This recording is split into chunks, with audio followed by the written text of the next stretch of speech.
这么猛的蒸汽烤箱烤欧包岂不是太赞了 ？Hello， 大家，我是陆小文。大家都知道我前段时间换了一个新的烤箱，然后也一直有很多的粉丝宝宝问我关于这个烤箱的一些问题。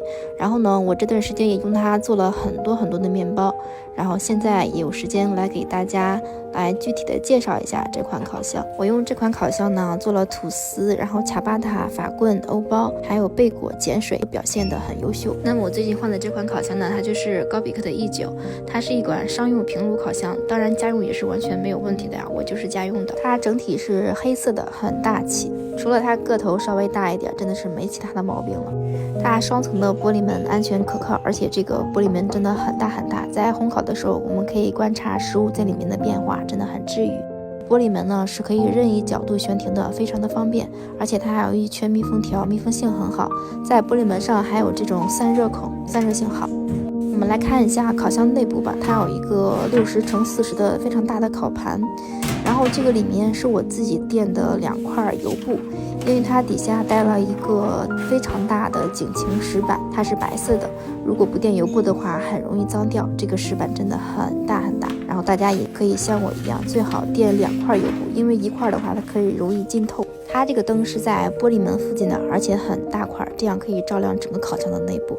它内侧的材质是铝的，导热很快。上面有6根 U 型发热管，然后它在石板的下面也有6根 U 型发热管。我们来看一下它的容量，它可以放下10个450克的吐司盒。我这里吐司盒不够用了，所以这样给大家展示一下。内侧可以放5个，然后外面也可以放5个。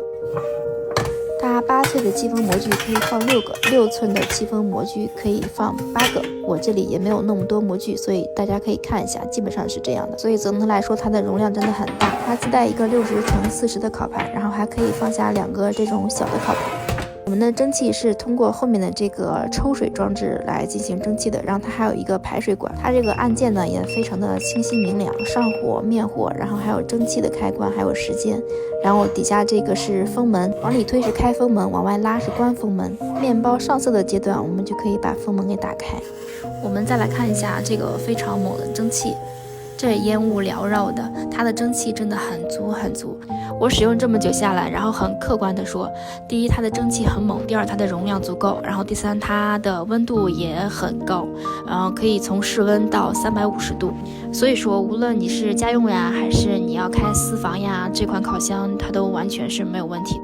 好啦，关于这款烤箱的问题，我就说这么多。大家如果还有什么不明白，如果说还有什么想了解的，大家可以在评论区给我留言哦。好啦，拜拜了大家，我们下期再见。